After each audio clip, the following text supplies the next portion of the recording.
Olá, estamos iniciando mais um O Tema é Direito. Este é um programa do curso de Direito do Centro Universitário Franciscano. A minha convidada de hoje é a professora Rosane Leal da Silva, professora do curso de Direito. Seja bem-vinda, professora. Muito obrigada, agradeço o convite, é sempre uma rara oportunidade de participar desse programa. Convidei a professora Rosane para tratarmos especificamente do tema Marco Civil da Internet, oriundo da Lei 12.965 de 2014. Professora, o que é possível dizer inicialmente a respeito dessa temática?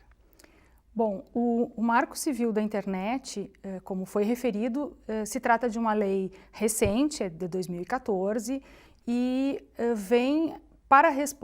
foi editada para responder a uma série de demandas e de necessidades, porque nós temos no Brasil uma utilização bastante crescente da internet, temos em torno de 51% da população brasileira que é considerada internauta, e com grande uso, especialmente em redes sociais, daí advindo uma série de problemas, inclusive vários problemas jurídicos, e o país carecia de uma legislação específica que tratasse de regular direitos e deveres dos usuários, o papel dos provedores, a atuação das empresas e do próprio poder público nesse segmento.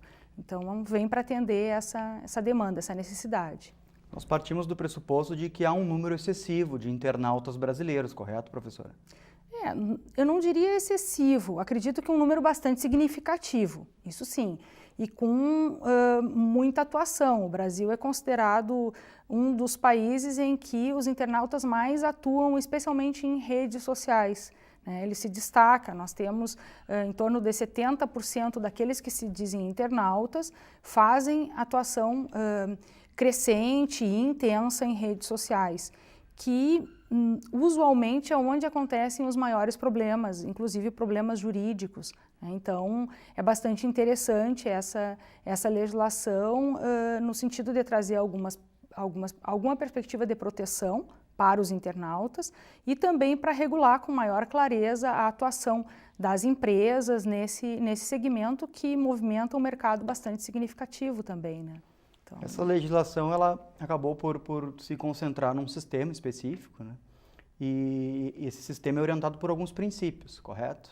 Sim, esse inclusive foi um dos grandes debates que motivaram essa legislação, que é interessante até que se refira, ela parte de um processo que é muito interessante no Brasil, que se destaca dos demais países por contar com uma participação mais direta dos próprios internautas, das empresas, do segmento, na proposição que depois originou essa legislação. E nesse momento, quando havia consultas públicas e as pessoas se manifestavam através de um blog que foi criado com essa finalidade, 4 princípios sempre pautaram essa discussão e que foram acolhidos posteriormente no texto final da lei. Um deles, que é o princípio da liberdade de expressão, porque um dos obstáculos ou uma das preocupações dos internautas era que essa legislação, em alguma medida, trouxesse uma limitação ou alguma espécie de censura à liberdade de expressão dos internautas no ambiente virtual, e que é algo bastante importante nos países democráticos, né? Porque a liberdade de expressão é um sustentáculo da democracia e o ambiente virtual tem tudo a ver com esta liberdade, com o exercício dessa liberdade. Então, esta era uma das preocupações que se refletiu num dos princípios. A segunda preocupação era como garantir esse enorme fluxo de comunicações e, ao mesmo tempo, salvaguardar a privacidade dos internautas, especialmente se nós considerarmos as notícias envolvendo países que fazem vigilância sobre comunicações, as notícias recentes, né, dos últimos anos que deram conta, inclusive, dessas práticas pelos Estados Unidos. Então, havia uma preocupação muito grande de salvaguardar a privacidade dos usuários e das suas comunicações, né? Em que medida os provedores deveriam repassar as informações dos usuários para poder público, em que circunstâncias, enfim. Então essa também foi uma das questões que pautou essa discussão e é um dos princípios bastante importantes com relação especialmente à guarda desses registros pelas empresas que atuam no segmento e que recolhem esses nossos dados, né, das nossas conexões. Uma outra questão que gerou um debate bastante intenso e que se refletiu num terceiro princípio é da neutralidade da rede, porque algumas empresas gostariam e tentaram, inclusive, fazer com que fossem cobrados preços diferentes para os pacotes de dados que eram transmitidos. A exemplo da TV a cabo, a exemplo. Então, uma ideia de neutralidade e que se refletiu num dos princípios é de que não vai haver discriminação de pacotes de dados, ou seja, não pode haver cobrança diferente porque eu, por exemplo, uso mais um determinado serviço que outro usuário da internet. Então, igualdade no tratamento para esses fluxos de informações. E um outro muito importante que é o princípio da inimputabilidade da rede, ou seja, que as empresas não possam ser responsabilizadas pelo uso, especialmente provedores de conexão, pelo uso e pelas publicações que os internautas, portanto terceiros, façam nesses ambientes. E essa era uma questão bastante controvertida, porque muitas vezes o Poder Judiciário condenava algumas empresas, alguns provedores, em virtude da não retirada de conteúdos, né? Então... E, professora, esses princípios, eles são de aplicação harmônica, eles se comunicam entre si? Como é que funciona isso, assim, no plano do Marco Civil? Na verdade, eles são, às vezes, de difícil sopesamento, de difícil aplicação, porque, de um lado, nós temos, por exemplo, a liberdade de expressão, mas, ao mesmo tempo, a necessidade de salvaguardar dados, né, de um usuário, ao mesmo tempo que temos um outro usuário que se sente ofendido, atingido e que requisita informações sobre quem foi que criou aquele perfil ou aquela conta, quem fez aquelas publicações. Então, isso é bastante delicado, porque, de um lado, é necessário salvaguardar o que cada um faz, as conexões, e especialmente a aplicação que ele faz, ou seja, os sites que ele visita, o que ele faz naqueles sites, que são os registros de aplicação daquele usuário, daquele internauta, e tudo fica registrado, né? Então, em que circunstâncias os provedores devem repassar isso? Nesse sentido, foi bastante interessante porque se determinou a exigência de determinação judicial. O Marco Civil da Internet estabelece, no artigo 19, que as empresas, elas repassam essas informações mediante ordem judicial. Essa é uma questão importante. Há uma modificação bem substancial aí, né, professora? Como era antes e como passou a ficar depois da lei? Antes, a previsão era a seguinte: o internauta poderia denunciar o abuso para a empresa responsável, o provedor, especialmente no caso específico dos provedores de hospedagem, a exemplo dos sites de redes sociais, e, de acordo com o conteúdo noticiado, apontado ali no denunciar abusos, o provedor tinha que fazer, ele acabava fazendo a retirada do conteúdo. E o Poder Judiciário, nesse sentido, entendia que quando esse conteúdo não fosse retirado, havia a possibilidade de responsabilização civil do provedor. Aqui nós temos uma situação interessante porque se dividia, tanto a doutrina quanto a jurisprudência, ela oscilava.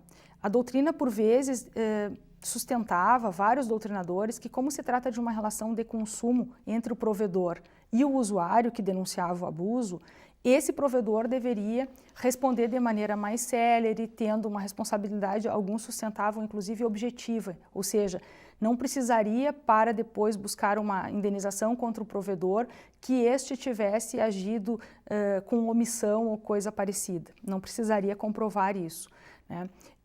Embora a jurisprudência viesse se inclinando no sentido de que o provedor, para ser responsabilizado pela não retirada do conteúdo, deveria ficar confirmada a sua omissão, a sua negligência nessa retirada. Então, por exemplo, eu constato que criaram um perfil falso meu, ou eu constato que estão utilizando indevidamente minha imagem, denunciava esse conteúdo ao provedor, e os provedores acabavam retirando muitas vezes fazendo essa retirada, porque temiam que depois fossem parte numa possível futura ação judicial na qual o Poder Judiciário poderia condená-los por responsabilidade civil por omissão.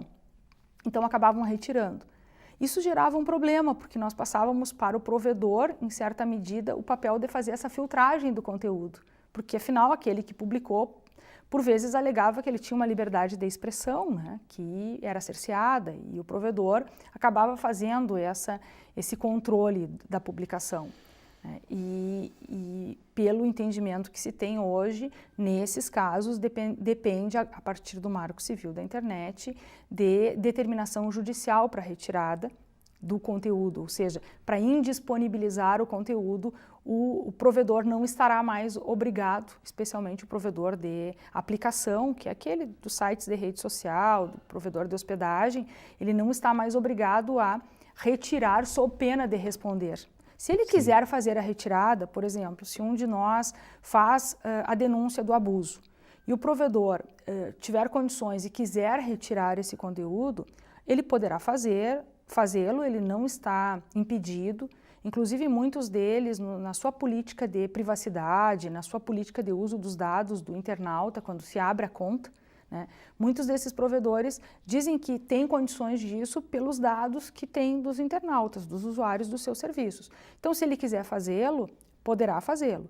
Mas, se não realizar a indisponibilização desse conteúdo, ele não estará realizando ou incorrendo numa omissão e, portanto, não será passível de uma responsabilização civil, né? A senhora vê alguma diferença do sistema antigo para o novo em razão da questão temporal? Como ficou essa questão no tempo?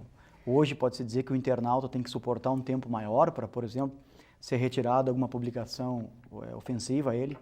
Nesses casos, realmente, com a mudança que nós passamos a ter com o Marco Civil, vai demandar um tempo maior, porque entendimentos anteriores davam conta até da retirada em 24 horas. Né? Hoje, como ele precisa de uma determinação judicial, acaba que ele terá que procurar um advogado, ajuizar uma ação, até ele obter essa determinação e, inclusive, o Marco Civil da Internet não estabelece um prazo específico, diz que o provedor deverá diligenciar nessa retirada num prazo oportuno, de acordo com o razoável, de acordo com as suas condições técnicas.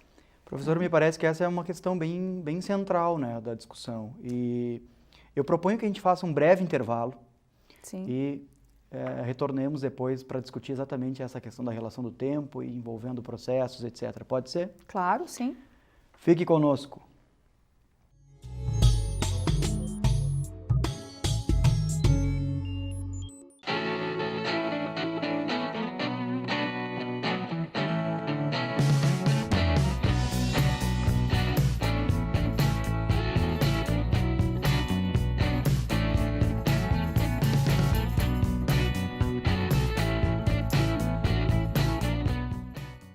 Pedrinho é uma criança especial, que enfrenta dificuldades diariamente. Para passar por tudo isso, conta com seus fiéis amiguinhos escudeiros, que o ajudam a vencer cada obstáculo. Sem eles, Pedrinho nunca conseguiria enfrentar o temível dragão, que impede que todos levem uma vida feliz no castelo. Para quem enfrenta um dragão por dia, uma mão amiga sempre é bem-vinda. Por isso, Pedrinho precisa da sua ajuda também. Contribua com a Escola Antônio Francisco Lisboa e transforme a vida de vários Pedrinhos.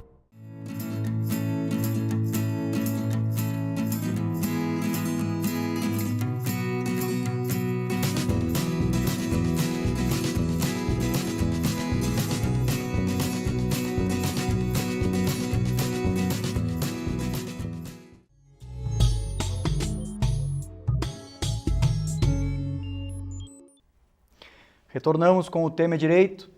Hoje conversamos sobre o Marco Civil da Internet. A convidada é a professora do curso de Direito, Rosane Leal da Silva. Apresentei a professora no início do programa. A professora é doutora em Direito pela Universidade Federal de Santa Catarina. É advogada, professora do curso de Direito. Então, professora, falávamos na questão da temporalidade, né, entre o sistema, entre aspas, anterior ao Marco Civil e posterior. A senhora vê prejuízo nisso em relação ao Marco Civil? O sistema poderia ter dado um tratamento diferente, essa questão do tempo, porque, como a senhora mesma disse, às vezes as pessoas dependem do judiciário, né, para que os seus direitos aí sejam resguardados em relação ao tema.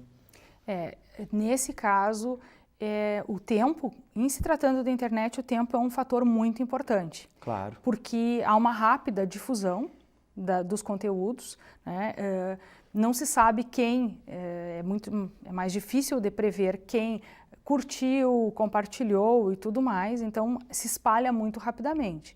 E com a previsão do artigo 19 do Marco Civil, é necessário que o titular de direitos que se sinta violado obtenha uma determinação judicial para a exclusão do conteúdo. O provedor não está obrigado embora possa, não está obrigado a fazer essa retirada pela simples notificação. Isso vai demorar mais e, enquanto esse tempo transcorre, logicamente, a propagação daquela publicação que atinge ou a honra, ou a imagem, ou o nome daquele usuário, né, se espalha, se propaga com muita rapidez.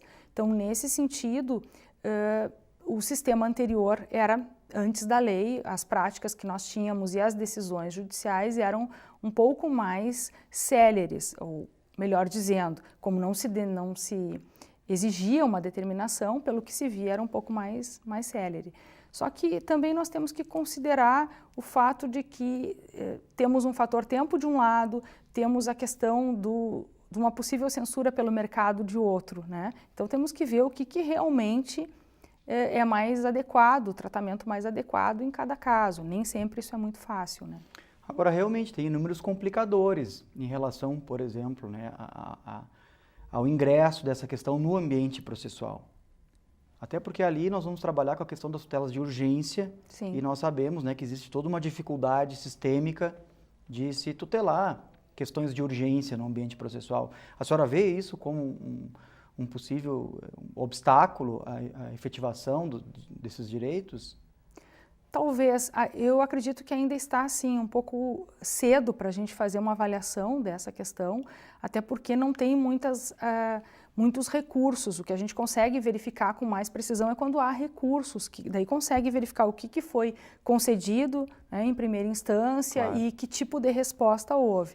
Então, eu tenho feito alguns levantamentos, ainda não há muitas decisões aplicando o Marco Civil da Internet, né, algumas poucas, em que foi concedido para essa retirada e, às vezes, também o usuário deseja obter informações sobre quem fez a postagem, para que ele consiga, a partir daí, ajuizar a ação de reparação civil contra o autor daquela publicação, né? E aí ele se dirige ao Poder Judiciário para que o Poder Judiciário determine a obrigação de fazer do provedor, de informar, de prestar essas informações, né? Porque ele quer a reparação civil, ele deseja essa resposta, né? E isso teria como condição de possibilidade uma espécie de prova pré-constituída aí no ambiente Sim. processual, né, professora? O que a senhora visualiza assim como documentos indispensáveis na propositura de uma ação dessa? Ele precisa ter a comprovação de que houve aquela publicação, então salvar a página, né, salvar o site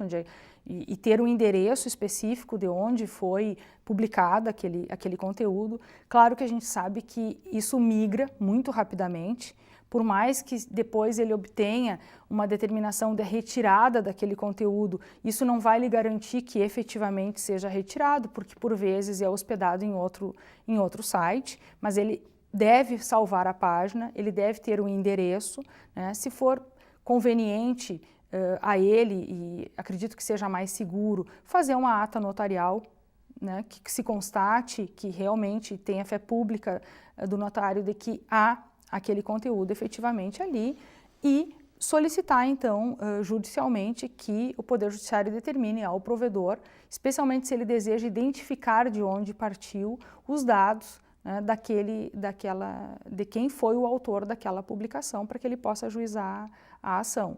Isso tem sido algo interessante porque muitas vezes o provedor responde dizendo que ele não dispõe de todos aqueles dados, né? E aí o Poder Judiciário tem entendido que sim, que ele dispõe e tem usado inclusive o próprio termo de uso e as políticas de uso dos provedores, especialmente os sites de redes sociais, a exemplo do Facebook, que é um muito utilizado e que usualmente gera problemas, são localizados problemas ali, e que ele informa que não tem todas aquelas informações, ao passo que o Poder Judiciário tem determinado que sim, sejam concedidas aquelas informações ao titular de direitos que se sentiu violado, porque ele precisa ajuizar a ação, ele tem direito à reparação e ele depende desses dados do provedor. O provedor precisa disponibilizar os dados. Então, até isso é uma característica da internet, porque ela, em certa medida, ela contribui para o anonimato, né?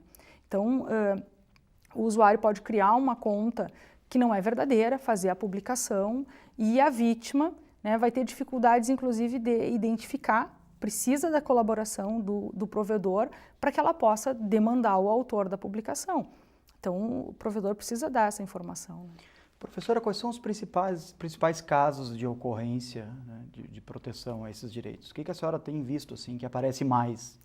Muitas questões envolvendo o uso indevido da imagem, inclusive um grande número nos últimos tempos da chamada vingança pornô, que são aquelas utilizações, imagens que são captadas numa dada situação de íntima, numa dada situação de confiança entre os atores, os partícipes dessa relação, e que posteriormente, no momento da ruptura desse relacionamento, enfim, um deles, de maneira desautorizada, faz uso dessas publicações. Esse número tem crescido significativamente.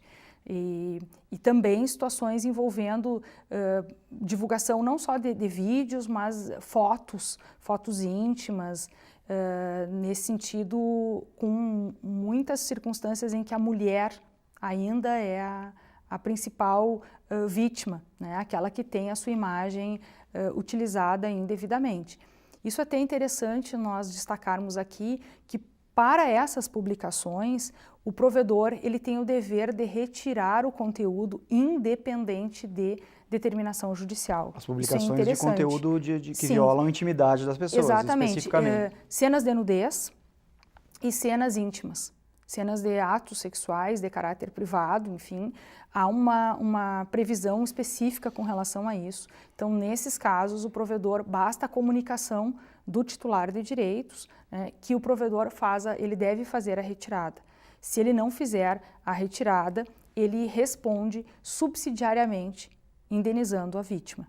Então, aqui é algo interessante de se observar, porque quanto aos outros conteúdos, ele precisa, né, de uma determinação judicial, ele não está obrigado a fazer a retirada. Por exemplo, um conteúdo que publicam, eu me sinto ofendida, mas não é uma cena de nudez, não é uma foto, algo íntimo, né, de um relacionamento privado, de natureza sexual. Então, ele não é obrigado a retirar se não houver uma determinação judicial. Ao passo que, se for desta natureza, o artigo 21 estabelece que ele tem um dever de fazer a retirada imediata, porque começaram a acontecer muitos desses casos, né, inclusive com situações bastante dramáticas, desfechos bastante dramáticos, pessoas se suicidando, muitos casos envolvendo adolescentes, né, que são sabidamente mais vulneráveis, né, e que se é muito complicado para o adulto esse tipo de exposição, mais ainda para alguém que está em fase de formação e que tem mais dificuldade de trabalhar com o constrangimento, a vergonha, né? Então, esses registros determinaram assim um tratamento específico para esses conteúdos. Então, esses conteúdos têm uma tutela que vai ser se espera mais rápida do provedor. Professora, pelo que a senhora tem percebido assim do contexto da questão, existe um padrão indenizatório estabelecido ou isso varia de acordo com o caso? O que a senhora, né, pode nos atestar em relação a isso? Olha, varia muito de acordo com a gravidade da exposição.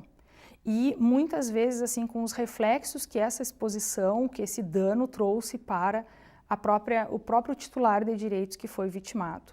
Nós encontramos indenizações sempre a título de danos morais, né, pelo sofrimento, constrangimento que a vítima sentiu.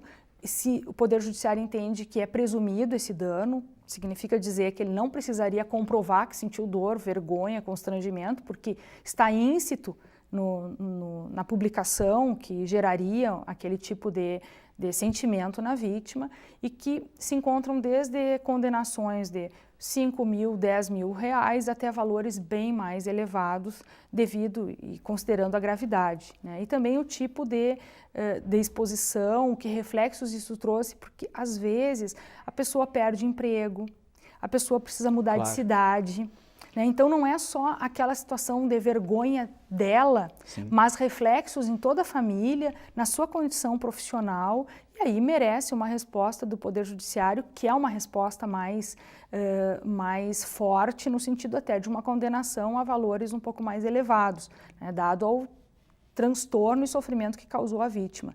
Em outros casos não é tão grave, então depende muito. Aqui são bastante díspares assim, os valores, né? Depende muito do caso. Professora, para que podemos encaminhar a nossa conversa, o que é o ofendido? A pessoa que se sentir ofendida por alguma publicação na internet e considerando a vasta dimensão da internet, o que ela deve fazer? Acho que talvez essa seja a pergunta mais interessante para se fazer para fechar o programa. Ela deve salvar aquele conteúdo, né, ter o endereço de onde ele está disponibilizado. Ela deve fazer, se for, eu sugiro sempre, porque independente do conteúdo, acredito que fazer uma notificação para o provedor é sempre interessante. Notifique o abuso, porque, embora ele não esteja obrigado a retirar, exceto os casos de cenas de nudez, enfim, ele não está obrigado a retirar, mas é sempre bom demonstrar que foi provocado o provedor e, se não houver resposta do provedor nesse sentido, né, ajuizar a ação, né, fazer a solicitação ao Poder Judiciário, especialmente para que ele torne disponível aquele conteúdo e, ao mesmo tempo, ofereça os dados do autor, se a vítima não souber quem é o autor. É interessante, inclusive, mencionar que tem situações em que estão sendo solicitados informações de quem compartilha e de quem curte, porque quem compartilha também propaga aquele conteúdo. Então, essas são medidas necessárias. Assim, a pessoa deve fazer a notificação ao provedor e também, no caso, buscar o Poder Judiciário, né, para obter os dados daquele autor da publicação. Professora, na verdade, então tudo revela que o uso da internet deve ser um uso com extrema responsabilidade. Correto. E isso deve definitivamente penetrar na consciência de todas as pessoas. A finalidade da nossa conversa também era participar isso para o nosso telespectador. Esse é um cuidado que todos devemos ter como usuários desse ambiente. Professora, agradeço a sua presença. Gostaria de lhe convidar já para outras oportunidades, dada a importância do tema. E ficam muito obrigado, então, na instituição, do curso de Direito. Nós que agradecemos, professor. Fique ligado nos demais programas da TV Unifra. Obrigado pela sua audiência. Até a próxima.